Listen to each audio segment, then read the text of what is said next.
la tradition ésotérique voit depuis toujours l'intellect comme l'obstacle à son épanouissement. Pourtant on peut voir que ses meilleurs représentants en sont des intellectuels, mais qui s'en cachent. Je vais en étudier ici deux particulièrement, Sri Aurobindo et Bernard de Montréal, que je cite sous la forme de SA et BDM. Chacun dans son genre a tenté de se présenter comme non intellectuel, alors qu'à mon sens ils en étaient tous les deux. Il y a une grande différence entre le supramental de BDM et celui de SA. Si le supramental est censé être universel, on voit qu'entre celui de SA et celui de BDM on a déjà deux visions différentes. Une chose intéressante à savoir, tant l'un que l'autre étaient astrologiquement des lions ascendant lion. La seule différence, pour les connaisseurs, est que BDM avait le soleil en maison 12, et SA en maison 1. Personnellement je considère que BDM est un intellectuel, car il existe différentes définitions et conceptions de ce terme. Mais on sait qu'il maîtrisait l'art de changer le sens des mots, ce qu'il nomme « casser les formes », par la parole vibratoire, par quoi les mots changent de sens suivant le contexte. Selon le dictionnaire de l'Académie française, un intellectuel est une personne qui se consacre aux activités de l'esprit, qui a un goût prononcé pour les choses de l'intelligence, ou qui exerce une profession qui fait appel au travail intellectuel. Or c'est bien ce qu'il faisait. Selon Jean-Paul Sartre, un intellectuel est une personne qui utilise son intelligence et son savoir pour analyser la réalité sociale et politique, et qui s'engage activement pour défendre les causes qu'il juge justes et universelles. Il ne s'occupe en rien du monde invisible, et donc dire que la raison pour laquelle les humains n'auraient pas étudié l'invisible serait due au fait qu'ils étaient intellectuels, est absurde. En gros ce que BDM dit c'est, les autres se font avoir parce qu'ils pensent et réfléchissent, c'est à cause de cela qu'ils ne comprennent pas, qu'ils sont coupés de la source du savoir universel, ce que lui nomme le supramental. Or le fait qu'il détourne le sens initial de ce mot qu'il emprunte à SA montre que le supramental ne semble pas être une chose si universellement unanime que ça. BDM est l'initiateur d'un courant de pensée qu'il qualifia de psychologie évolutionnaire, qui porte sur l'étude de l'évolution de la psyché humaine, c'est-à-dire l'étude de son retour à une supposée source, commune à toutes les dimensions, et à la conscience de celle-ci.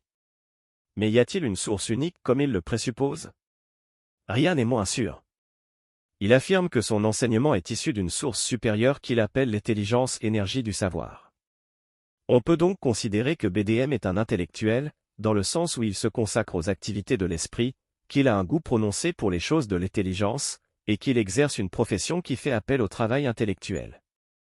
On peut aussi considérer qu'il est un intellectuel dans le sens où il utilise son intelligence et son savoir pour analyser la réalité humaine et cosmique, et qu'il s'engage activement pour défendre sa vision de l'évolution de la conscience.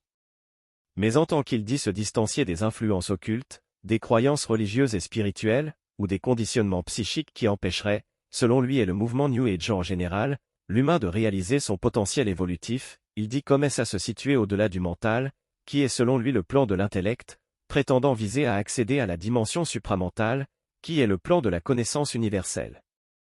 Or si vous regardez bien l'histoire de la pensée occidentale, les intellectuels de tout temps ont prétendu faire cela. Donc ce positionnement consistant à se distancier des conditionnements liés à l'occulte, c'est bien la position déjà prise par les intellectuels du monde de la philosophie depuis 2500 ans. Rien de nouveau sous le soleil ainsi. Ce n'est pas pour rien que les domaines qui sont associés à l'occulte, ou à l'ésotérisme portent ces noms.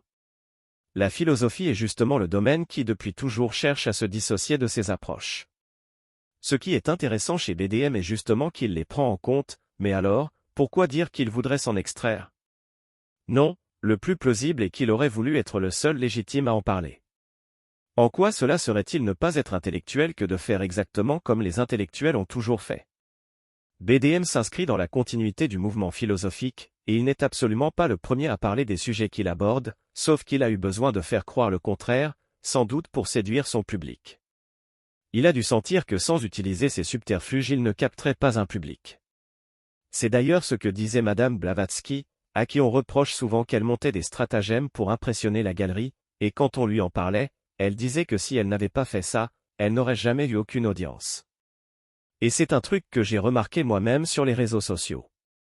Moi qui ai pris le parti de ne pas créer du buzz, je vois bien que j'ai moins d'audience qu'à l'époque où j'en créais, c'est évident. Le grand public, la plupart des gens, ne s'intéressent pas vraiment au sujet qu'on aborde. Ils n'en captent qu'une partie, et souvent la plus sensationnaliste. Ils aiment, même quand ils s'en défendent, croire qu'on aurait des pouvoirs surhumains, et ne peuvent s'intéresser qu'à ceux qui le prétendent. Pour ma part, j'ai décidé de faire des recherches intellectuelles pour évaluer le degré des connaissances dans ces domaines, que la philosophie traditionnellement rejette comme relevant de ce qu'elle nomme l'obscurantisme, et en apportant un regard critique constructif sur les théories qui peuvent y être proposées. La première dans notre époque à avoir proposé des théories qui tiennent un minimum la route est la théosophie, mais très vite on s'aperçoit quand on lit des auteurs issus de ce courant qu'ils inventaient beaucoup de choses fausses. Tout humain aimerait à croire qu'il possède une science infuse, mais ça n'est pas si simple que ça.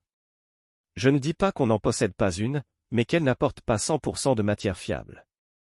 Dans ce qui nous est donné, il y a pratiquement toujours une proportion de 60% de choses douteuses, pour 40%, dans le meilleur des cas, de choses vraies. Mais si on n'accepte pas de telles sources, on n'a rien du tout. La philosophie, qui depuis 2500 ans a pris le parti de refuser l'étude de ces domaines, n'a jamais pu nous apporter des informations à ce sujet. Et donc les auteurs qui parlent de ces choses sont pratiquement tous issus de la théosophie, même si, face au fait que ces sources qu'on cherche à étudier pervertissent les choses comme à souhait, bien des gens formés par la théosophie le cachent. Le fait que la théosophie ait été rattrapée par ses forces, que certains nomment retardataire est un phénomène qu'il faut étudier, mais il ne concerne pas qu'elle, tous les mouvements évolutionnaires sont ainsi rattrapés par ces forces, que ce soit en politique, ou dans tout ce domaine. Disons que la théosophie n'y a pas plus échappé que les autres. On peut voir d'ailleurs que BDM n'a pas attendu longtemps pour être rattrapé lui aussi après sa mort en 2003.